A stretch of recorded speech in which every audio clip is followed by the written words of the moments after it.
தன் முன் இருந்த ஒப்பந்த பத்திரத்தை பார்த்து கொண்டிருந்தான் ஆனந்தன். இன்னும் 3 மாதங்கள் தான். அதற்கு பிறகு இந்த இடமும் தொழிலும் அவன் கையை விட்டு போய்விடும். சரத் வந்தபோது, இனியும் நீ இதை நம்பிக்கொண்டிருக்காதே. அந்த மனிதர் எப்போது என்ன முடிவெடுப்பார் என்று யாருக்கும் தெரியாது. திடீரென்று வெளியே போ என்று சொன்னாலும் சொல்லுவார். நீயும் திருப்பூரில் ஒரு ஆலையை வாங்குவதாக முடிவெடுத்து விட்டாய். இது போனால் போகட்டும் என்றான் சரத். ஆனந்தனால் அப்படி விட முடியவில்லை. நண்பன் எதுவும் பேசாமல் இருக்க, டேய், நான் பேசுகிறது காதில் விழுகிறதா?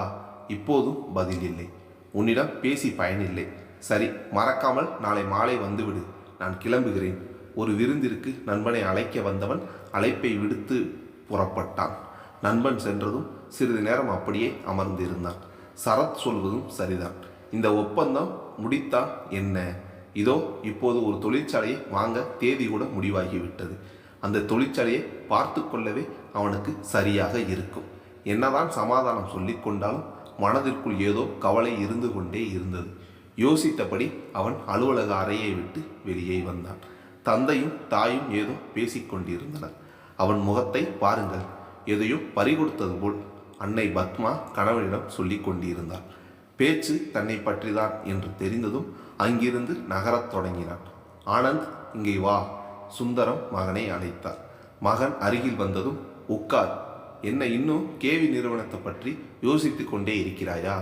முதலிலே நான் உனக்கு சொன்னேன், அது நமக்கு சொந்தமாகாது என்று. லீஸ் முடிந்தது. மீண்டும் உனக்கே லீஸ் வர வாய்ப்பில்லை என்று விட்டனர். அவ்வளவுதானே. இருப்பதை விட்டு பறப்பதற்கு ஆசைப்படுபவன் நீ இல்லை.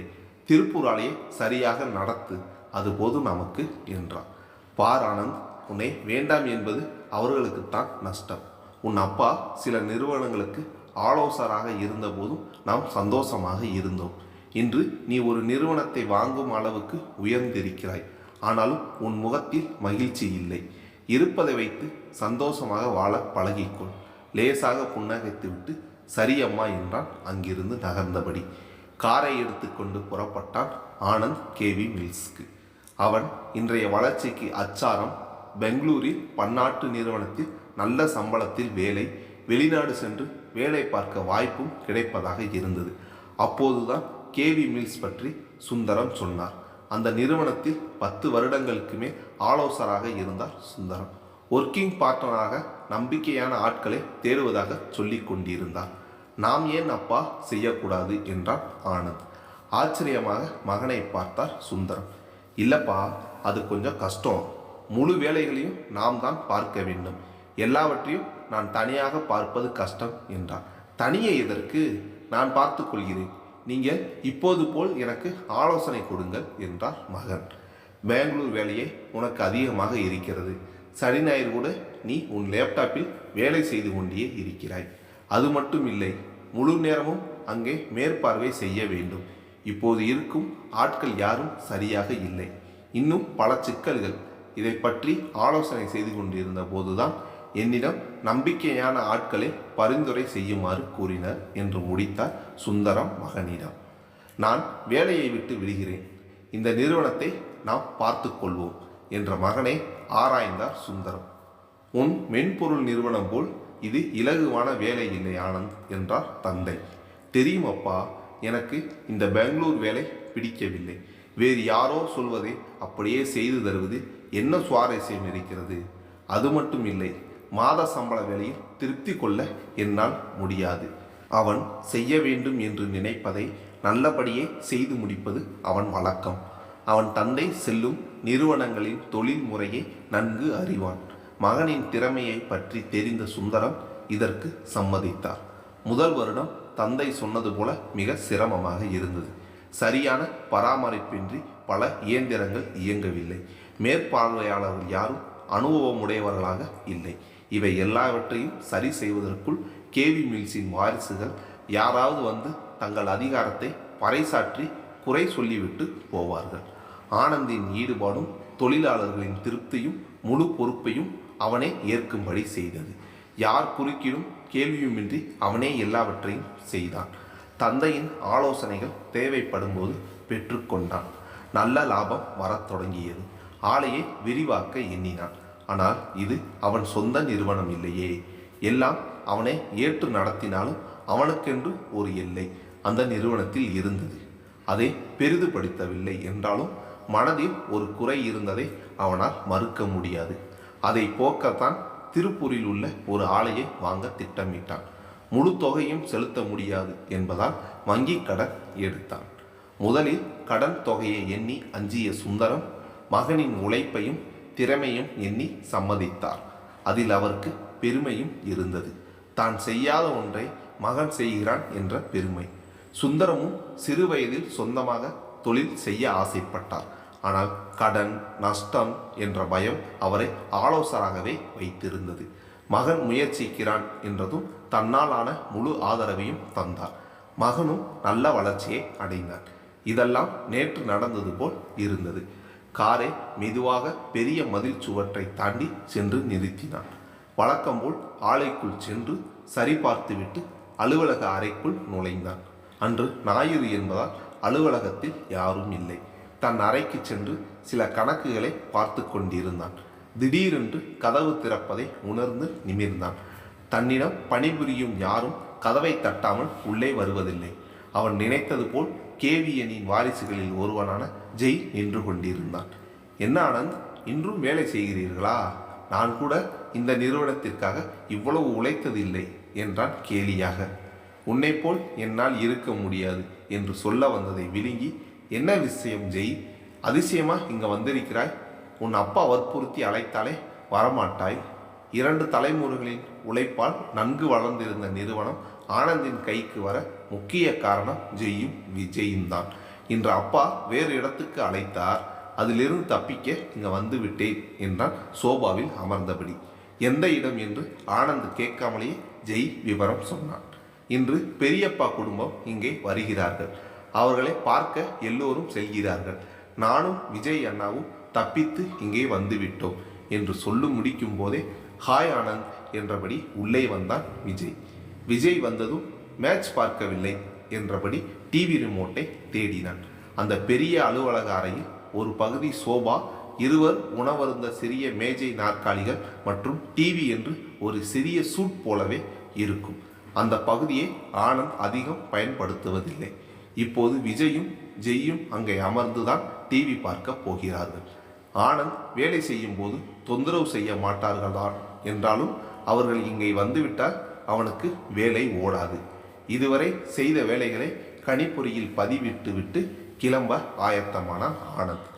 நீங்கள் முன்னரே ஒப்பந்தத்தை நீட்டித்து இருக்க வேண்டும். நாளை முடிவு எப்படி வேண்டுமானாலும் மாறலாம் என்று கொஞ்ச நேரம் மறந்திருந்த விஷயத்தை மீண்டும் ஞாபகப்படுத்தினான் விஜய். நடப்பது நடக்கட்டும் என்று அங்கிருந்து கிளம்பினான் ஆனந்த். காரில் ஏறியதும் அவன் அலைபேசி ஒலித்தது. மாடர்ன் மில்ஸ் சம்பந்தமான பேச்சுவார்த்தைக்கு அதன் உரிமையாளர் அழைத்திருந்தார்கள். ஏற்கனவே எல்லாம் முடிவாகி இருந்தது. பத்திரப்பதிவு மட்டும்தான் பாக்கி. அதற்கான தேதியை முடிவு செய்யும்படி ஏற்கனவே ஆனந்திற்கு சொல்லியிருந்தார்கள். இப்போது எதற்கு அழைக்கிறார்கள் என்று யோசித்தபடி தொலைபேசியை எடுத்தான். மாடர்ன் மில்ஸின் இப்போதைய உரிமையாளர் முருகேசன் பத்திரப்பதிவை சீக்கிரம் வைத்துக் கொள்ளும்படி கேட்டார். சிங்கப்பூரில் இருக்கும் பிள்ளையுடன் இனி காலத்தை கழிக்க திட்டமிட்டிருந்தார். அவரை சந்திக்க விரைவில் வருவதாக கூறிவிட்டு நேர வீட்டுக்கு சென்றான். தந்தை சுந்தரத்திடம் விஷயத்தை சொன்னார். பதிவாளரிடம் சொல்லி ஏற்பாடு செய்துவிடலாம், ஒன்றும் சிரமமில்லை என்றார் சுந்தரம்.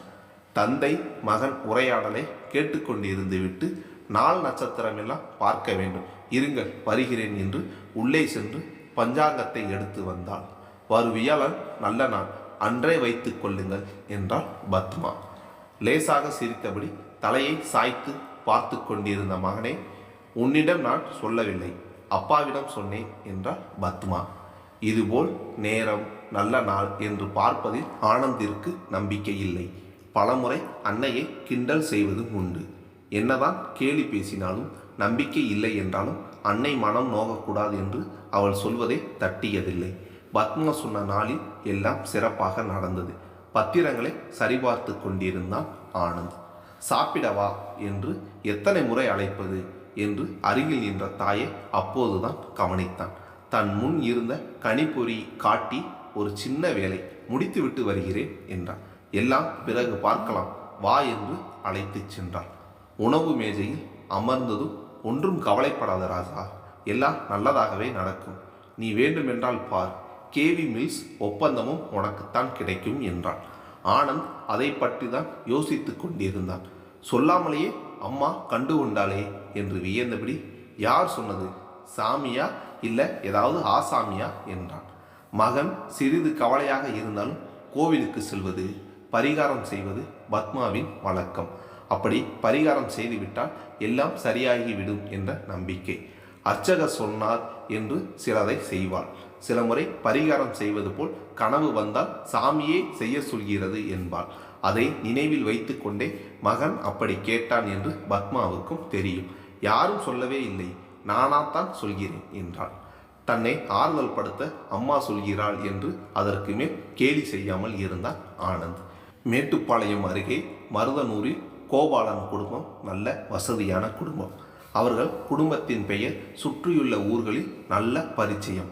கோபாலனின் தந்தை கிருஷ்ணசாமி ஒரு தொழிற்சாலையை தொடங்கினார். விவசாயத்தை தவிர வேறு வருமானமின்றி இருந்த ஊர் மக்களுக்கு அந்த ஆலை நிரந்தர ஊதியம் தருவதாக இருந்தது. அதனாலேயே கிருஷ்ணசாமியின் தொழில் பெரும் வரவேற்பை பெற்றது. ஊர் மக்களும் வளர்ச்சி அடைந்தனர். தொழில் வளர வளர ஊருக்கும் நிறைய செய்தார் கிருஷ்ணசாமி. 2 மகன்கள், 2 மகள்கள், மனைவி விஜயம், தாய் தந்தை என்று பெரிய குடும்பம் கிருஷ்ணசாமி உடையது. மூத்தவள் நாயகி, 2வது கோபாலன், 3வது நாராயணன், 4வது கமலா. தனக்கு பெரும் படிப்பறிவு இல்லை என்றாலும் தன் பிள்ளைகள் நன்று படிக்க வேண்டும் என்று ஆசைப்பட்டார். அந்த ஆசையை நிறைவேற்றியது கோபாலனும் கமலாவும் தான். மற்ற இருவரும் படிப்பில் ஆர்வம் காட்டவில்லை. கோபாலனின் கல்லூரி முடிந்ததும் கோவையில் ஒரு தொழிற்சாலையில் வேலையில் சேர்ந்தார். அது தங்களுடைய தொழிற்சாலையை விட மிக பெரியது. அது மட்டுமின்றி வெறும் நிர்வாகம் மட்டும் செய்வதில் அவருக்கு விருப்பமில்லை. இயந்திரங்களின் இயக்கம், அதில் வரும் கோளாறுகள், அதை சரி செய்வது என்று எல்லாம் பழக 3 ஆண்டு காலம் சென்றது. அந்த ஆர்வமும் பொறுப்பும் தந்தைக்கு மகனின் மேல் இருந்த நம்பிக்கையை பன்மடங்கு அதிகரித்தது. அந்த நம்பிக்கையினால் அனைத்து பொறுப்பையும் மகனிடம் ஒப்படைத்தார் கிருஷ்ணசாமி. எல்லாம் இனிதே சென்றது. கமலாவின் திருமண பேச்சு எழும் வரை கமலாவுக்கு வரன்கள் வந்த வண்ணம் இருக்க மிக சிறந்ததாக ஒன்றை முடிவு செய்ய திட்டமிட்டார் கிருஷ்ணசாமி. அப்படி அவர் தேர்ந்தெடுத்த வரன் குடும்ப பிரிவிற்கு காரணமாகும் என்று யாரும் எண்ணவில்லை. கமலாவுக்கு வந்த வரன் பெண் கொடுத்து பெண் எடுக்கலாம் என்று சொல்ல அனைவரும் மகிழ்ந்தனர், கோபாலனை தவிர. தங்கை திருமணத்திற்கு பிறகு தன் காதலை அனைவரிடமும் சொல்ல எண்ணியிருந்தார் கோபாலன். வேறு வழியின்றி கோபாலன் தன் விருப்பத்தை சொல்ல குடும்பத்தில் பூகம்பம் வெடித்தது. ஒரு நடுத்தர குடும்பத்தில் பிறந்த பெண்ணை மருமகளாக ஏற்க மறுத்தனர். கோபாலனும் தன் எண்ணத்தை மாற்றிக்கொள்வதாக இல்லை. ஒரு வழியாக கிருஷ்ணசாமி அவர் நினைத்தபடி மகள் திருமணத்தை முடித்தார். மகளின் நாத்தனார் லட்சுமி அவர் வீட்டு மருமகளும் ஆனாள். நாராயணின் மனைவியாக கோபாலனை வீட்டை விட்டு வெளியேற்றினார். வீட்டை விட்டு வெளியேறிய கோபாலன் பழைய வேலையை தொடர்ந்தார். கோபாலன் வீட்டில் சம்மதம் கிடைக்கவில்லை என்று விலகிச் செல்ல ராதா நினைத்தார். இருவரும் பேசி முடிவெடுத்தனர். ஆனால் வேறொரு பெண்ணை மணக்க கோபாலன் விரும்பவில்லை. ராதாவும் வேறு ஒரு திருமணத்திற்கு ஒப்பவில்லை. 2 வருடங்கள் கடந்தும் மூத்த மகன் திருமணம் செய்யவில்லை என்று மனைவி விஜயத்தின் வற்புறுத்தலுக்கு இணங்க மகனை அழைத்து பேசினார். கோபாலனின் முடிவில் எந்த மாற்றமும் இல்லை என்றானதும் மகன் விரும்பிய பெண்ணையை திருமணம் முடித்து வைத்தார். ஆனாலும் அவர்களை விலக்கியே வைத்தார் கிருஷ்ணசாமி. ஜீவன், மீரா பிறந்த பின்னும் அந்த இடைவெளி அப்படியே இருந்தது. பண்டிகை, விழா என்று சந்தித்து வந்தனர். பெரிய குடும்பத்தில் வளர்ந்த கோபாலன் பிள்ளைகளுக்கு அந்த வாய்ப்பு இல்லை என்று மிகவும் வருந்தினார். அதனாலேயே அவ்வப்போது பிள்ளைகளுடன் மருதனூர் சென்று வருவார். பிள்ளைகளிடமும் யாரும் பிரியம் காட்டவில்லை என்று உணர்ந்ததும் அங்கே செல்வதை அடியோடு நிறுத்தினார். கோபாலனும் ராதாவும் தனியே நின்றார்கள். ராதாவின் பக்கம் ஆதரவு இருந்தது என்றாலும் பெரிய பொருளாதார பின்புலன் இல்லை. இருவரும் முதலில் சிரமப்பட்டார்கள். சிறுக சேர்த்து அவர்களுக்காக ஒரு வீடு, சேமிப்பு என்று ஒரு வார நிலைக்கு வர 15 வருடங்களுக்கு மேல் ஆனது. பல வருடங்களுக்கு பிறகு கோபாலனின் சகோதரி நாயகியின் மகன் திருமணத்தில்தான் மீண்டும் அனைவரும் சந்தித்தனர். பல ஆண்டுகளுக்கு பின் குடும்பம் சந்தித்தாலும் திருமணத்தில் யாரும் இவர்களுடன் அதிகம் பேசவில்லை. அந்த குடும்பம் அவர்களின் உறவு என்று மீராவும் ஜீவனும் எப்போதும் நினைக்கவில்லை. அப்படி இருக்க இப்போது அவர்களுடன் ஒரே வீட்டில் இருக்க செல்கிறார்கள். கார் நிற்கவும் எல்லோரும் அந்த பெரிய வீட்டின் முன் இறங்கினர். அதை வீடு என்று சொல்வது பொருந்தாதது, ஒரு மாளிகை என்று சொல்ல வேண்டும். வாருங்கள் என்று புன்னகையுடன் வரவேற்றார் நாராயணன். அவர்கள் உள்ளே செல்லும் முன் ஆரத்தி தட்டுடன் ஒரு பெண் வர அவளை பிடித்து கொண்டு விஜயா சற்று சிரமப்பட்டு படியிறங்கி வந்தாள். இதெல்லாம் எதற்கு அம்மா என்று கோபாலன் கேட்க புன்னகையும் கண்ணீருமாய் விஜயா ஆரத்தி எடுத்தாள். வாருங்கள் அண்ணா அண்ணி என்றபடி கமலா வந்தாள். பின்னோடு லட்சுமியும். எல்லோரும் சுகமா என்று ராதா கேட்க பிள்ளைகள் நன்கு வளர்ந்து விட்டார்கள் என்று பின் நின்ற ஜீவன் மீராவை பார்க்க இருவரும் புன்னகைத்தனர். பிள்ளைகள் எல்லோரும் ஏதோ வேலை என்று வரவில்லை, உன்னை பார்க்க வேண்டும் என்று சொல்லிக்கொண்டே இருந்தார்கள் அண்ணா என்றாள் கமலா. உங்களை பார்க்கத்தான் வந்தோம், நீங்கள் ஓய்வெடுங்கள், அடுத்த வாரம் சந்திக்கலாம் என்று சிறிது நேரத்தில் கமலா விடைபெற்று கொண்டாள். நாராயணனும் லட்சுமியும் ஏதோ பேசிக்கொண்டிருக்க அதற்குள் கிருஷ்ணசாமி, பிள்ளைகளை ஓய்வெடுக்க சொல், ஜீவா இன்று இரவு கிளம்ப வேண்டும், நாளை மீரா கல்லூரிக்கு செல்ல வேண்டும் என்றார். இதுதான் சரியான நேரம் என்று இருவரும் அங்கிருந்து நகர்ந்தனர். அவர்களுக்கென்று தனித்தனி அறை ஒதுக்கப்பட்டிருந்தது. அவர்கள் பொருட்கள் மொத்தமாக ஒரு அறையில் இறக்கி வைக்கப்பட்டிருந்தது. அதிலிருந்த தங்கள் பெட்டியை எடுக்கச் சென்றதும், எது வேண்டும் என்று சொன்னால் நான் எடுத்து வந்து தருகிறேன் ஐயா என்று ஒருவன் வந்து நின்றான். வேண்டாம் என்றாலும் கேட்காமல் அவனே செய்தான். அவன் மணி, அந்த வீட்டில் பல வருடங்களாக வேலை செய்கிறவன். அவன் மனைவி வள்ளியும் அந்த வீட்டில்தான் வேலை செய்தாள். எல்லா வேலைகளுக்கும் ஆட்கள் இருந்தனர். அதில் மணியும் வள்ளியும் பெரியவர்களுக்கு மிகவும் நம்பிக்கையானவர்கள். அந்த வீடு 4 பகுதியாக இருந்தது. வீட்டின் முன்புறம் பெரிய திண்ணைகள். அது கோவையில் அவர்கள் இருந்த வீட்டின் அறையை விட பெரியது. உள்ளே பெரிய முற்றம், அதன் ஒரு புறம் இன்னொரு பெரிய அறையும் ஒட்டிய சமையல் அறையும் இருந்தது. 3வது பகுதியில் நிறைய அறைகள் எதிரெதிராக. 2 புற அறைகளுக்கு நடுவே பெரிய முற்றம். மேல்தளத்திற்கு செல்ல படிகள் இருந்தது. இன்றைய நவீன வீடுகளைப் போல் இல்லாமல் அது ஒரு அறையினுள் இருப்பது போல் இருந்தது. பின்பகுதியில் பெரிய ஊஞ்சலும் சில இருக்கைகளும் என்று அமைக்கப்பட்டிருந்தது. வீட்டின் முன்புறம் பின்புறம் தோட்டம். திரைப்படங்களில் வரும் பழைய அரண்மனை போலவே இருந்தது. இது எதுவும் மீராவுக்கு உற்சாகத்தை கொடுக்கவில்லை. நான் புறப்படுகிறேன் என்று ஜீவாவின் குரல் கேட்டது. அதற்குள்ளா என்று கை கடிகாரத்தை பார்த்தால் மணி 6:30. அவன் புறப்படும் ரயிலுக்கு இன்னும் 1 மணி நேரம்தான் இருந்தது. இரவு உணவு என்று மீரா கேட்க, ஸ்டேஷனில் பார்த்து கொள்கிறேன், வரட்டுமா, தினமும் ஃபோன் செய் என்றான். இருவரும் முன்னறைக்கு வந்ததும் ஜீவனை அழைத்து செல்ல மணி தயாராக இருந்தான். உணவு பொட்டலமும் தயாராக இருந்தது. அனைவரிடமும் சொல்லிக்கொண்டு கிளம்பினான். உணவு முடிந்து முற்றத்தில் அமர்ந்து பாட்டி விஜயாவிடம் பேசிக்கொண்டிருந்தனர் அப்பாவும் சித்தப்பா நாராயணனும். தாத்தா அவர்கள் உரையாடலில் கலந்து கொண்டதாக தெரியவில்லை. மறுநாள் தான் செல்ல பேருந்து எண்கள் மற்றும் நேரம் பற்றி தெரிந்து கொள்ள வேண்டும் என்று தந்தையை நாடினான். தனக்கு கார் ஏற்பாடு செய்திருப்பதாக சொன்னார் அப்பா கோபாலன். எதற்கு அப்பா, நான் பேருந்திலே போய்கொள்வேன் என்றாள் மீரா. இங்கிருந்து பேருந்து காலை 8 மணிக்குத்தான் அம்மா, அது உனக்கு சரியாக இருக்காது, தினமும் மணி உன்னை அழைத்து செல்வான் என்றார் நாராயணன். நான் அப்பாவின் ஸ்கூட்டரை எடுத்துக்கொண்டு மேட்டுப்பாளையம் சென்று அங்கிருந்து பேருந்தில் சென்று கொள்கிறேன் என்றார் மீரா. வேண்டாம், பெண் பிள்ளை தனியே வண்டியில் எல்லாம் வேண்டாம் என்றார் விஜயா. காலையும் மாலையும் தனக்கென்று ஒரு வண்டி வீட்டிற்கும் கல்லூரிக்கும் செல்வது மீராவிற்கு பிடிக்கவில்லை. அவர்களை எதிர்த்து பேசவும் முடியாமல் அங்கிருந்து சென்றான். முதல் நாள் அவர்கள் சொன்னது போல் செய்தாலும் 2வது நாள் இருந்து மருதனூரிலிருந்து மேட்டுப்பாளையம் பேருந்து நிலையம் வரை காரிலும் அங்கிருந்து பேருந்தில் செல்ல ஒரு வழியாக சம்மதம் வாங்கினார். ஆனால் அதற்கு ஒரு ஏளன பேச்சு எழுந்தது. எங்கள் பிள்ளைகள் எல்லாம் பேருந்தில் ஏறவே மாட்டார்கள், கார் தான் அவர்களுக்கு வசதி, இவ்வளவு நாள் தான் வசதி இல்லை, இப்போதுதான் இங்கே வந்து விட்டீர்களே, எதற்கும் கணக்கு பார்ப்பதில்லை என்றாள் லட்சுமி. இங்கே அவளுக்கு மீரா பதில் கொடுக்க எண்ணும் முன் ராதா, காலையில் ஜீவா அழைத்திருந்தான், உன்னை பேச சொன்னான் என்று பேச்சை மாற்றினான். தாயின் முகத்தை கோபமாய் ஒரு பார்வை பார்த்துவிட்டு அங்கிருந்து நகர்ந்தாள் மீரா.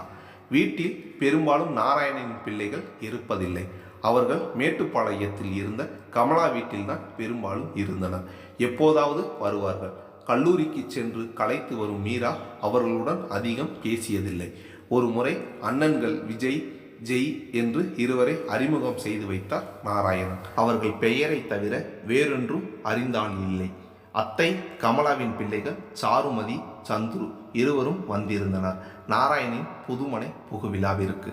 அழைப்பும் அதற்காக புது ஆடைகளும் வந்திருந்தது. அந்த விழாவிற்காக அவளை விடுப்பு எடுக்கச் சொன்னார் நாராயணன். கல்லூரியில் தேர்வு இருப்பதாக சொன்னார் மீரா. அது உண்மையும் தான். அதனால் அவள் தந்தைக்கு கோபத்தை ஏற்படுத்தி இருந்தாள் என்று அவளுக்கு தெரியாது.